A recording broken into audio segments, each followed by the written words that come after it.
Greetings, everyone. Thanks for joining us at the Progressive Forum.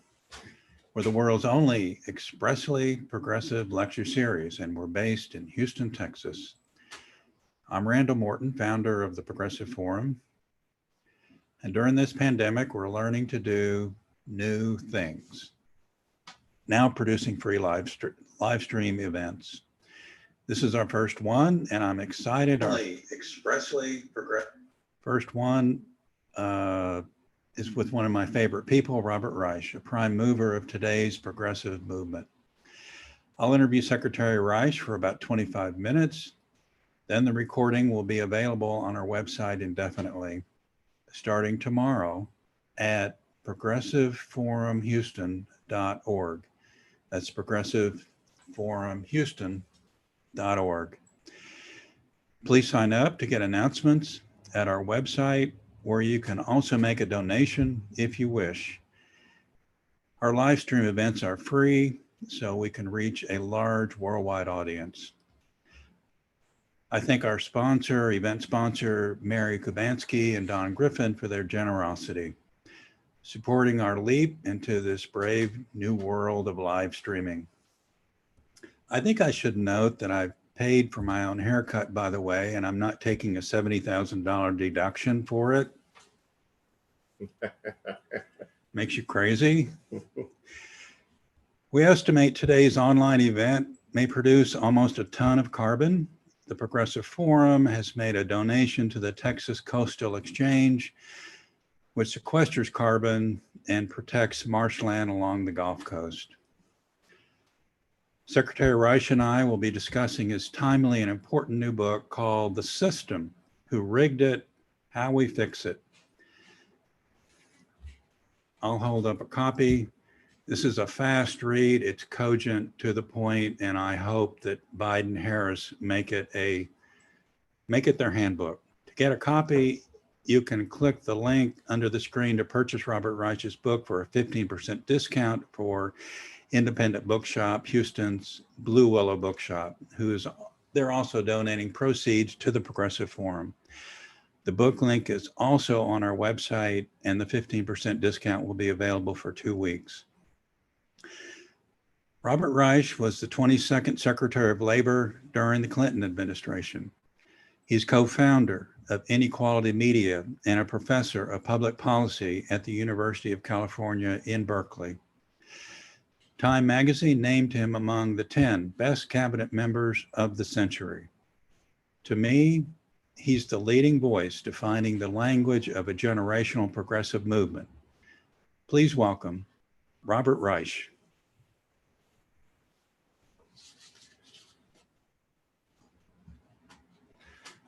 Secretary Reich, thank you for joining us, and congratulations on your new book. Well, thank you very much, Randall, and thank you everybody who's joining us. Thank you, Houston, and progressives everywhere. Let's dive right into your book, which says, quote, "Forget politics between Democrats and Republicans. Think power." Why do you say that? Think power.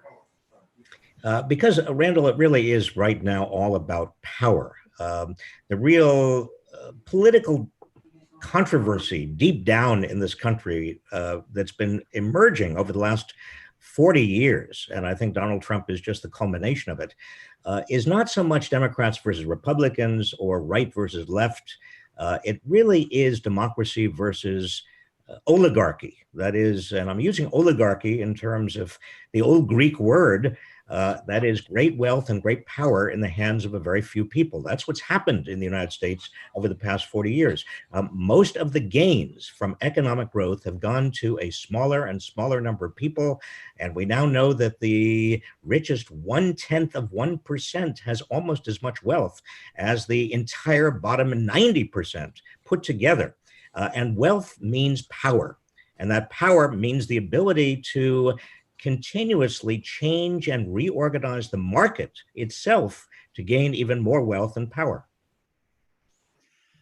You say 40 years. What happened over the last 40 years? Well, For one thing, we saw in the late 1970s, early 1980s, a fundamental change in American capitalism.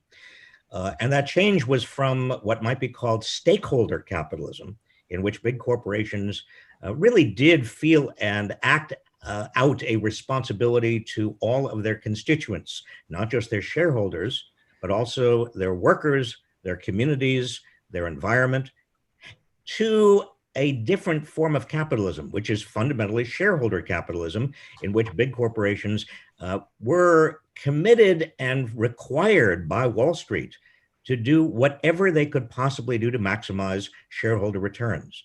Now, the catalyst for this was both Ronald Reagan and the Reagan administration, but it was also the corporate raiders of the 1980s who demanded that corporations make shareholder value the one value and the one goal that those corporations were tending toward, which meant that starting then, corporations fired workers, replaced workers with machinery, outsourced abroad, fought unions, busted unions, did everything they possibly could to maximize shareholder returns at the expense of every other stakeholder. So it's not surprising that most of the economic gains over the past 40 years have come essentially out of the pockets of working class and poor Americans, the bottom 80% really. And the only people who've gained are people who have lots of shares of stock. The top 1%, the richest 1% of Americans owns half of the entire stock market right now. The richest 10% of Americans owns 92% of the stock market. Well, the stock market is certainly not America. Why did the United States take this direction starting in the 1970s, and other nations around the world continue to maintain their middle class? Well, I think that we did it, and it's a vicious cycle. And I was there at the time. I was in government and out of government. My first job was as an intern in the Senate office of Robert F. Kennedy. That's how old I am. And I remember the changes that started to occur. I then had a job in the Carter administration. And by the way, today is Jimmy Carter's 96th birthday. Talk about somebody who distinguished themselves and really has the moral character of a president and an ex-president like nobody else we've actually ever experienced. I want to salute Jimmy Carter. But what I saw was increasing amounts of money moving into American politics. No other country allows this degree of wealth and money to affect political decision-making. It started in the late 70s, increased in the 1980s. By the time I was Secretary of Labor for Bill Clinton, I was amazed, quite really shocked at the extent to which big money was, even in a Democratic administration, was seemed to be calling a lot of the shots. Much of that money coming from Wall Street. And are there 2 or 3 meaningful steps our democracy could take to get money out of politics? After all, Citizens United, this is the Supreme Court said it was okay. What are the concrete steps to get money out of politics? Well, the first step is going to be the most difficult, and that is to reverse Citizens United. It doesn't look like a Supreme Court in my lifetime is going to be doing that. But getting a constitutional amendment is very, very difficult, as it should be. But that is one important step. Another one, though, even if we don't reverse Citizens United through the court or a constitutional amendment, another is to do what is actually already being proposed by the House of Representatives in H.R. 1, the first bill to come out of this current House of Representatives, which is matching public money for every small donation that is under $200.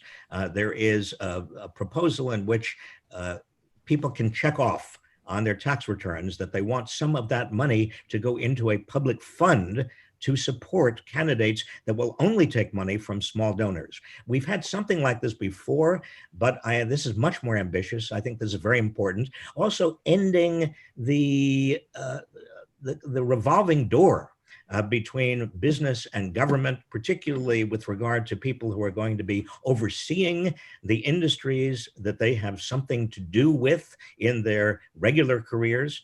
There are many things that can be done, Randall, and I've just begun with them. We also have to make sure that every dollar spent on a campaign or indirectly on a campaign is transparent, is revealed to the public, that there is full disclosure. That's possible, and we're not that far away from it, but we've got to have a Congress willing to pass this kind of legislation. I'd like to stay on the topic of politics for a moment. We just got through a hellish debate a couple of nights ago. I noticed that. I mean, hellish is a kind adjective to describe that debate. I mean, I don't know about you, but I felt degraded and sullied just watching that. Sullied. Yeah. And really, it's not a matter of kind of this false equivalence. I read the headlines. I mean, Donald Trump, let's be very, very clear about it. Donald Trump was outrageous, was completely out of control, was acting like, you know, a 13-year-old or a 12-year-old. It was the most unpresidential kind of debate. It wasn't even a debate. Joe Biden was trying to respond, was responding to the camera ultimately rather than to Donald Trump. But I'm not going to engage in false equivalency. I think Donald Trump just demonstrated a character that we all know already, but it was disgusting. Frankly, it was just disgusting. We were talking earlier, and I think the word pornographic accounts for the feeling of feeling sullied and degraded. But your book, you know, solving this middle class crisis can help reduce polarization. Morning Joe this week, they presented some interesting polls, which they couldn't figure out. But I think you put your finger on the answer. In 1968, George Wallace got 13% support. Today, Donald Trump gets 41%. Your view of what happened over the last 40 years and solving this polarization crisis through rebalancing the economics made a lot of sense to me. Well, when we talk about rebalancing the economics, let's be clear what we're talking about. Over the past 40 years, the median wage, that is the wage of the person smack in the middle of the wage ladder, has not increased at all, adjusted for inflation, which means that the typical worker today, even before the pandemic, was earning basically no more than he or she did in 1980. I mean, this is extraordinary. I mean, I as Secretary of Labor in the 1990s, I went out to the Midwest and to the Rust Belt and to the Middle West, to the South, kept on talking to people, and people were, even at that time, told me, look, I'm working harder than ever. I'm playing by the rules, but I'm not getting ahead, and I'm feeling angry. I then repeated, when I did research for this, my most recent book, The System, I went back to many of these same communities in the Midwest and the South and in North Carolina and in South Carolina, elsewhere. And I asked some of the same people and their children about how they were doing, what they were feeling. And they were angrier than they were before. This was in 2015. I asked them who they were thinking about supporting, and I kept on getting back the following response. We are very interested in either Bernie Sanders or Donald Trump. And at first, I couldn't believe my ears, because it seemed to me Bernie Sanders and Donald Trump were on opposite ends of the human species. But what people told me when I got into discussions with them about this is that they felt that the system was so rigged against them by big corporations, by Wall Street, by the very wealthy, that they wanted somebody who was going to shake things up. And I think what happened to many progressives and working class people and some poor people is that they bought Donald Trump's fake portrayal of himself as a kind of a hero, a tribune of the working class, of the people who were not being listened to. Now, there was obviously a lot of racism in Donald Trump's campaign as well, but I think that to miss this point, that Donald Trump presented himself, he was obviously, and we now know he was a Trojan horse for the oligarchy. I mean, he gave the oligarchy, has given them everything they wanted in terms of tax cuts and regulatory rollbacks on health and safety and the environment and labor law. But nevertheless, at that point in time, in 2016, he created the impression he was anti-establishment. And I think that's why many people in 2016 went for him. Hopefully, they now see the light. Hopefully, people understand who voted for him in 2016 that this was a con job. It is a con man. But my point is that for 40 years, we've seen the increasing frustration and anger of a large number of Americans who, with good reason, feel that the game is rigged against them. And it is rigged against them. Some of your critics say you're a leftist calling for socialism. How do you respond to that socialism charge? Socialism is a charge that has been made against, Franklin D. Roosevelt, when he came up with Social Security, was accused by the Liberty League of being a socialist. Socialism, as Harry Truman said, is what the right continues to complain about every time there is a president or Congress or anybody comes up with any idea that is going to help the middle class and the poor and the working class in America. It's always called socialism. In fact, we have socialism for the rich in this country. If you are a bank CEO and you screw up royally, you get bailed out. You don't go to prison. And if you are a CEO of a big company and you drive the company to the ground, you get a golden parachute worth millions of dollars. But the average working person in this country doesn't have that kind of socialism. The average working person in this country has the harshest form of capitalism that is in existence around the globe. The typical worker in America doesn't have any paid sick leave or any paid vacation leave.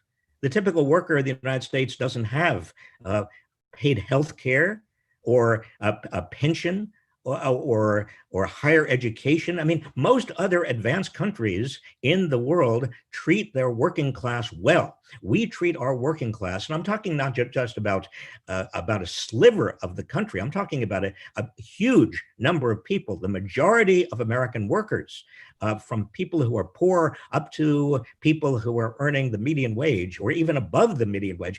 Nobody treats their workers as badly as our workers are being treated.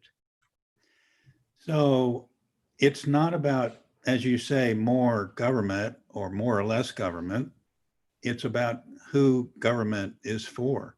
Yeah, a very important point that I try to get across in the book, Randall, is that this age-old debate between do you want the free market or do you want government is insane, because you can't have a market without rules. And those rules about antitrust, anti-monopoly law, rules about labor law, rules about what is property, what's intellectual property, what can be bought, what can be sold, under what circumstances, bankruptcy laws, all of these rules come from where? They come from government. They come from executives, governors, presidents. They come from courts. They come from legislatures. And so the real issue is not government versus the free market. The real question is, who is in charge of making those rules? Who has the most influence over those rules? And what's happened in this country is that small group of relatively wealthy people, hugely wealthy, not even relatively, hugely wealthy people and corporations and banks are having and have had more and more influence over making the rules of the game and creating rules that favor themselves. I mean, look at bankruptcy.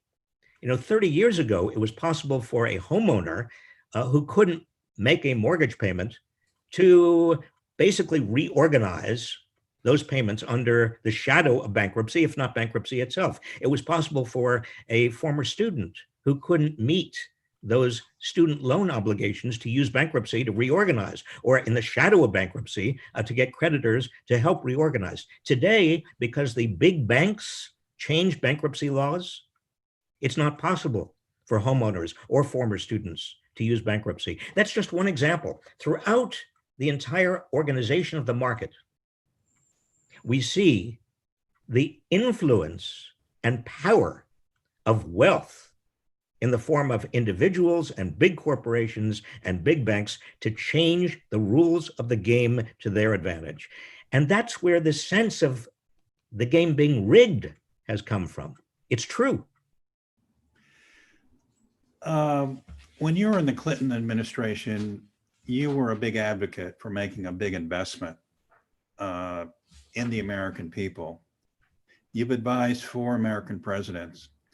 Let's say Joe Biden and Kamala Harris get elected. What would be your advice to President Biden?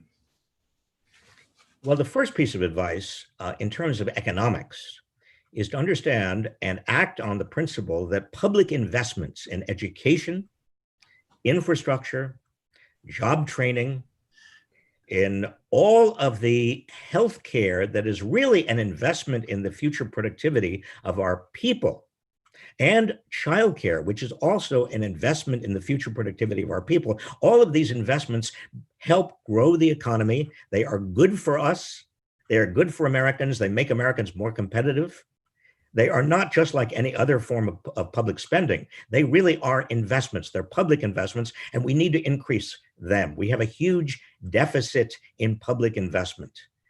And that's the central economic principle. Instead of trickle-down economics, which is what Republicans have used, the idea that you enrich the people at the top and that trickles down to everybody else, it's never worked. It's a hoax. It's a cruel hoax. What you want instead is bottom-up economics. You want to invest in our people so our people can be more productive. That is a critical, central principle of what should be democratic, capital D or small d, economics. And let's talk about local for a moment. Houston is now in an oil bust as well as a pandemic bust. What's your advice to mayors and economic civic leaders in finding opportunities in recovery? Well, look, at the first most important thing to understand right now is that this economic crisis we're in is not like the Great Recession starting in 2008, 2009. It is not like even the Great Depression of the 1930s. This economic crisis we're in is because of a pandemic.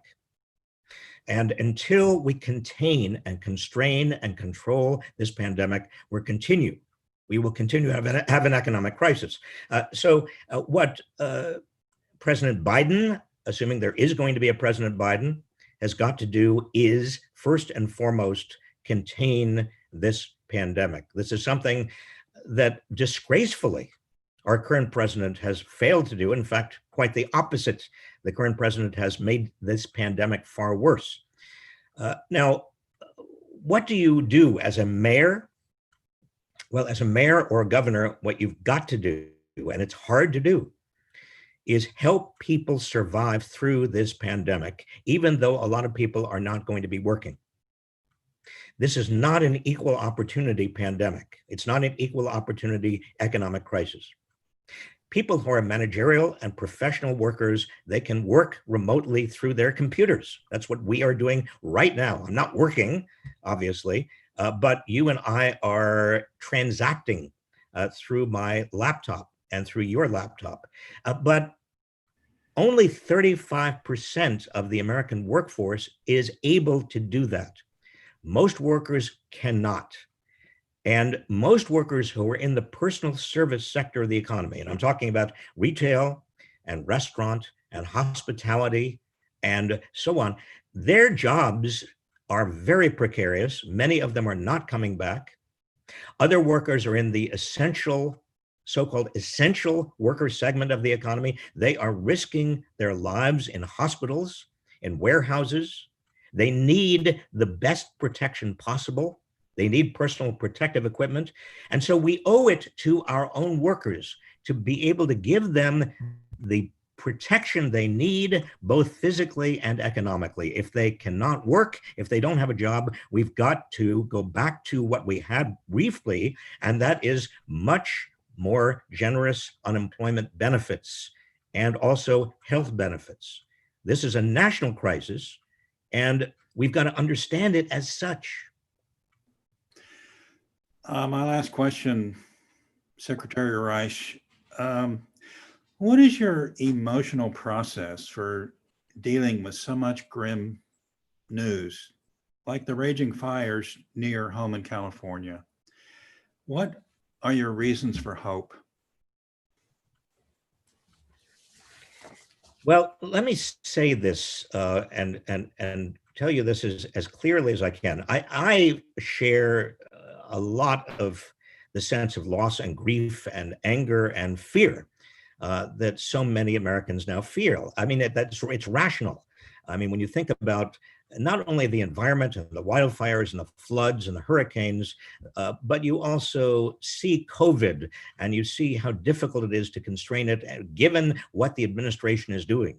And you see the violence, particularly violence perpetrated by increasingly right-wing terrorists. And that CIA report that came out just 2 days ago makes it very clear that most of the violence on our streets is coming from the right. It's not coming from protesters.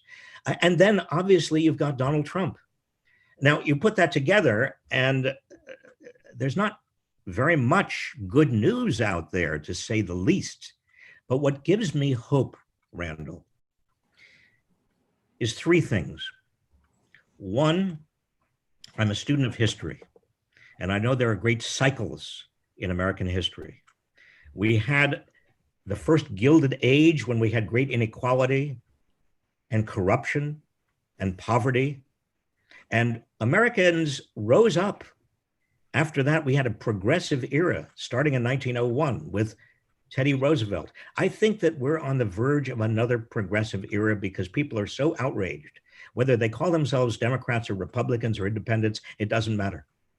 And secondly, what gives me hope and confidence is that we've got so many young people and people of color and women who are getting involved in politics as never before. And there's a kind of political rising tide. I think it somewhat has to do with changing demographics in America, and those demographics are changing. But we also have a degree of political excitement and involvement coming from young people and people of color and women, such as I haven't seen in my lifetime. And thirdly, I'm a teacher. I've been teaching for 45 years. I have never taught a generation of college students who are as dedicated, as committed, as absolutely certain of their commitment to the public good and the common good as the students I am now teaching. And I have the privilege of teaching. And so for those three reasons, they give me, all of those reasons give me sustenance. Over the short term, I'm nervous, I'm worried, I'm anxious, as everybody else is. Over the longer term, I have a great deal of faith in this country and a great deal of faith in our resilience. Thank you, Secretary Reich. It's been a joy to be with you. Good luck with this important book. Thank you, everybody, for joining us. Be sure and get the book on our website. It's an inspiring book, like Secretary Reich. Secretary Reich. Well, thank you, and I want to thank you, all of the people who attended and everybody who is out there. I really appreciate your time and attention. Take good care, Secretary Reich. Yeah, you too, Randall. Thank you. Bye. Bye-bye.